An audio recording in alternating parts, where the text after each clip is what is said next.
We like to believe that warnings arrive early, giving us time to prepare, to protect ourselves before real damage is done. We assume danger announces itself loudly, with chaos, noise, or unmistakable signs that something is wrong. We tell ourselves that pain always gives us a chance to step back before crossing a point of no return. But history tells a much darker and more uncomfortable story. Sometimes the most important warning doesn't arrive before the damage. It comes only after harm has already been done, after boundaries have already been crossed, after choices have already set irreversible consequences in motion. Sometimes the warning isn't dramatic at all.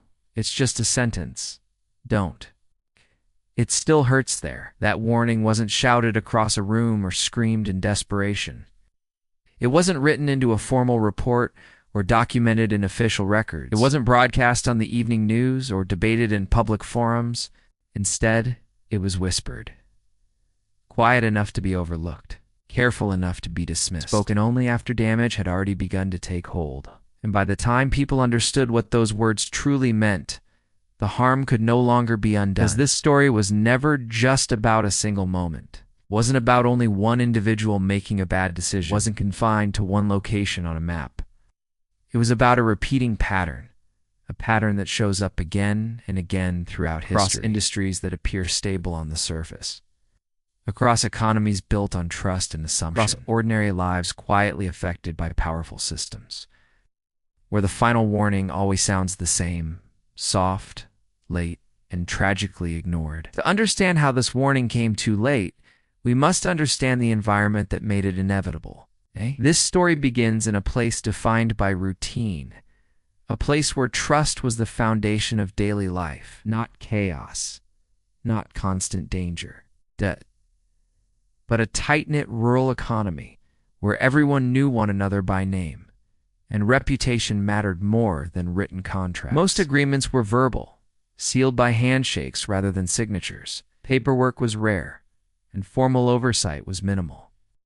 Disputes were handled privately, often behind closed doors. This wasn't a lawless frontier. It was a community built on tradition and hierarchy, where order was respected and authority was rarely questioned. At the center of this system stood one man, a rancher. But his influence went far beyond land ownership. He was the primary employer in the area. He also acted as an informal lender, over time an unquestioned authority figure. Banks were far away, difficult to access. Law enforcement rarely intervened, so power slowly concentrated in one place. Systems like this can function smoothly until something breaks, because they rely on one fragile assumption, that power will always be used responsibly. The rancher didn't begin as a villain. In the early years, his control felt practical. He organized labor efficiently, provided housing for workers, and extended credit during difficult seasons. People trusted him because they depended on him. And dependency slowly replaced independence. When droughts arrived, he decided who survived financially. When wages were delayed, explanations followed. The delays were described as temporary, as necessary sacrifices for stability. Rules tightened gradually, but resistance faded, because survival required compliance. This was the critical turning point. When survival depends on one authority, questioning that authority becomes dangerous. Small boundaries were crossed quietly, then normalized through repetition. Eventually, those boundaries were forgotten entirely. The system didn't collapse in a single moment. It shifted slowly, almost invisibly. As the ranch expanded, so did its influence. Workers stopped negotiating. Suppliers stopped pushing back. The town adjusted its expectations downward. Power didn't grow through force, it grew through convenience. Silence. No one wanted conflict that could disrupt stability. No one wanted uncertainty.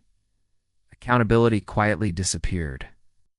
The rancher's word became final. Mistakes were reframed as misunderstandings.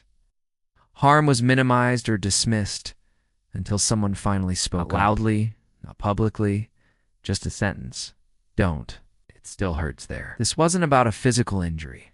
It was about a deep, systemic wound that had been festering for years. It was spoken by a young worker who had been promised a share of a herd, a promise made years ago with a handshake. But when the time came, the deal had changed. The rancher claimed the terms were different, that circumstances had shifted. The worker wasn't just losing livestock. He was losing his future, a future built on a foundation of trust that had crumbled to dust. His quiet plea wasn't just about the loss, it was a recognition that the entire system he believed in was a lie. The hurt he spoke of was the pain of betrayal, the realization that the rules didn't apply to everyone equally, and he wasn't alone.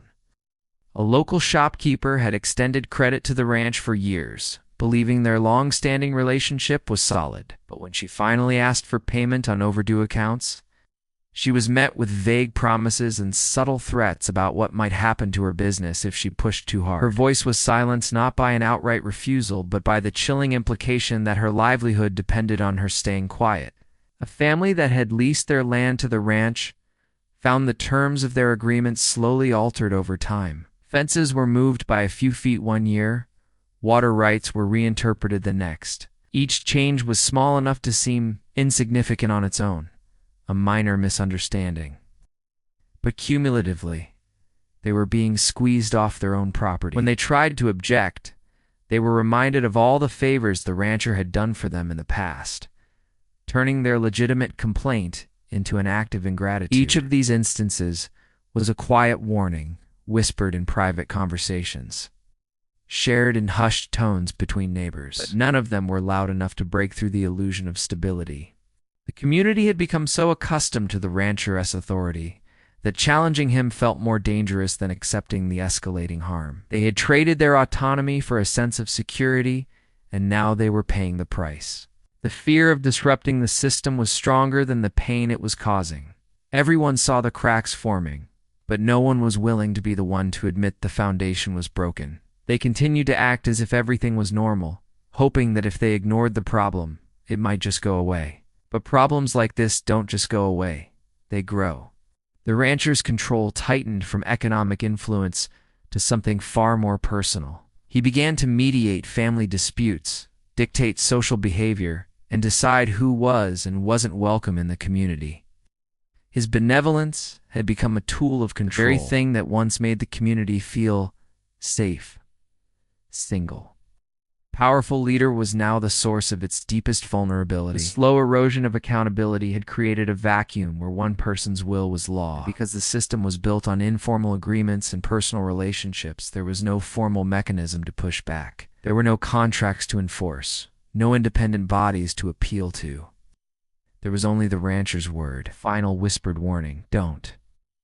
It still hurts there, was the moment the collective pain finally found a voice, however faint. It was the sound of a system reaching its breaking point. It was the quiet admission that the trust was gone, the fairness was an illusion, and the harm was real. But it came too late. By the time that whisper was spoken, the rancher's power was absolute. The community's independence was gone. The damage was not just economic.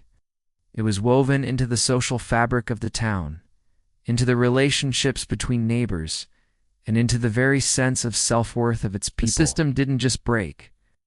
It had been fundamentally corrupted from the inside out. This story isn't just about a fictional rancher in a forgotten town. It's a parable for how power, left unchecked, operates in our own world. We see it in industries where a few dominant companies set the rules, slowly squeezing out competition and innovation until workers and consumers have no other choice. We see it in financial systems where complex instruments are built on assumptions of perpetual growth, and the quiet warnings of skeptical experts are drowned out by the roar of the market right up until the moment of collapse. We see it in communities where speaking out against a powerful figure carries a social or professional cost, and so people stay silent, bearing the harm in private until it becomes unbearable. The warning is almost never a loud alarm. It's the employee who quietly says, "I'm not sure this is right." The customer whose complaint is dismissed as a one-off. It's the small business that gets pushed out of the market by unfair practices. Each one is a quiet whisper. Don't. It still hurts there. And too often we as a society are too busy, too distracted, or too afraid of disruption to listen. We wait for the damage to become so undeniable that it can no longer be ignored. But by then, the harm is already done. The trust is already broken, and rebuilding is a slow, painful process. To pay attention to the small signs of imbalance, the quiet complaints, the moments when convenience seems to be winning out over fairness, because those are the real warnings. They are the signals that a system, whether it's a community, an industry, or an economy, is becoming fragile. True strength isn't found in ignoring these whispers to maintain a facade of stability. It's found in having the courage to hear them, to ask the hard questions, and to address the pain before it becomes a wound that can no longer be healed. The loudest warnings are often the ones that come too late. The most important ones are the quiet truths we are tempted to ignore. If this story resonated with you, consider subscribing for more content that explores the hidden patterns shaping our world.